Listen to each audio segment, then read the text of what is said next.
For today's video mga Lodi Cakes, meron na naman ako sa inyong isi-share na tricks at malupit na tricks to para malaman or mabuking nyo yung mga asawa or jowa nyo. Lalo na kung mga naghihinala kayo na meron silang mga nakaka-text or mga nakaka-chat. Wala lang kayong ebidensya kasi nga deleted na yung messages, dinidelete na nila. So sa tricks na to, tuturuan ko kayo kung paano mag-recover ng mga deleted messages sa cellphone nila. So kung interesado kang malaman, panoorin mo to.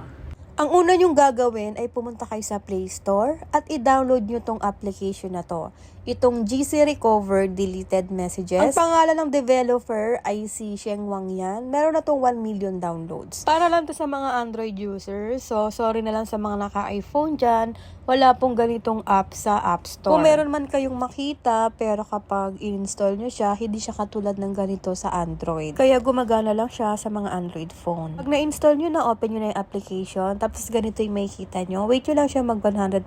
Para saan at paano ba to gumagana itong application na to? So, una makaka-receive ka ng message, di ba? Once na i-delete yung mga messages na yon, itong apps na to ang magre-recover sa mga deleted messages. Pindutin nyo na tong next step sa baba. Tapos, pindutin nyo uli yung next step hanggang sa makita nyo na tong confirm. Pindutin nyo tong confirm. And then, i-allow nyo na to.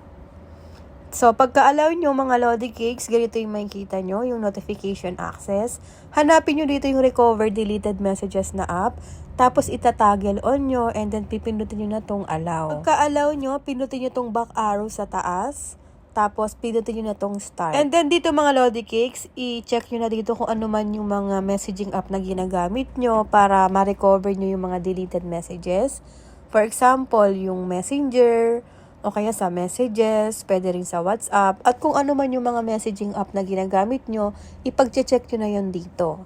Tapos pag okay na, pindutin nyo na tong next step sa baba. Tapos ganito yung makikita nyo, start like a pro. Pwede pong ma-unlock yung all features dyan kapag nag-subscribe kayo, pero may bayad yon. Pag nagbayad kayo, ito yung mga ma-unlock na features, recover deleted messages, view more messages, remove ads, and VIP customer support. Pero kahit hindi na tayo magbayad dito, kasi makakapag-recover pa rin naman tayo ng mga deleted messages. Kaya i-close mo na lang yan, pindutin mo tong X sa taas. Tapos, pindutin mo tong allow. Tapos yung mga chinekan nyo kanina ng mga apps, dito yun mapupunta. Kaya kung saan silang apps or messaging app magde-delete ng message, dito nyo po marirecover yung mga deleted messages. Pwede nyo itong gamitin if ever nag-ihinala kayo sa mga asawa nyo or jowa nyo na meron silang mga nakaka-chat pero dinidelete nila yung mga messages. Install mo to sa cellphone niya para ma-recover mo yung mga deleted messages. So, pag na-install mo na, kailangan mo munang itago tong apps na to para hindi niya mahalata na meron siyang ganitong application sa cellphone niya. Pwede niyo siyang ilagay sa mga folder para hindi masyadong halata dito sa home screen niya. Ayan, nandiyan siya sa folder. Try na natin. Papakita ko sa inyo para makita nyo na legit. So, mag-chat lang ako dito. For example, gamit ako ng ibang account. Ayan, ito yung mga chinat ko. Oy baby, kamusta ka na? Kailan tayo magkikita? Namimiss na kita. Ayan, may nag-chat sa asawa nyo, kunyari. Tapos ang gamit nilang messaging app ay Messenger. Doon sila nagkaka-chat. Tapos ganito, for example, binura niya yung mga messages. Ayan, kunyari buburahin ko to para ipakita sa inyo na kung ano man yung mga deleted messages ay marirecover yan lahat. Ayan. Ayan, na-delete ko na lahat ng conversation. Tapos punta na tayo dun sa dinownload natin na application, itong recover deleted messages. Pag ganito nakita nyo, i-close nyo lang to uli mga Lodi Cakes. Tapos pinutin nyo na dito yung messenger. Tapos dito mo makikita lahat ng mga deleted messages. Diba kanina yung chinat, ayan, namimiss na kita, nandito yon. Tapos yung isa pa, ayan, kailan tayo magkikita? Uy baby, kamusta ka na? Ayan. Diyan lahat ng mga deleted messages, kung sino yung nag-chat, at anong oras, anong petsa, lahat po yun ay nandito, kaya i-screenshot mo na yarn. Kasi may ebidensya ka na, Cheris. So sa magtatanong, paano yung mga unsent messages, marirecover din ba yan, Lodi Cakes?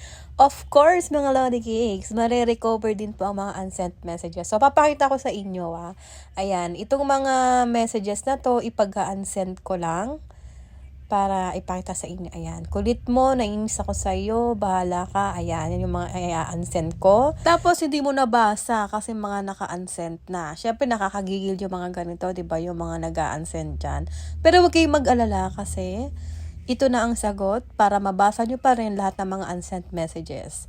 Ayan o, nakita nyo dito. Nandito rin yung mga unsent messages. Yung kaninang inansend ko, itong bahala ka, kulit mo, nainis ako sa'yo, kainis ka. Ayan, di ba yung mga pinag-unsend ko kanina? Ito yung kailangan mong apps para ma-recover lahat ng mga deleted and unsent messages. So, yun lang for today's video, mga Lodi Cakes. Sana nagustuhan nyo naman tong tinuro ko. At kung nagustuhan mo naman, please pa-like and share. Thank you for watching and follow for more.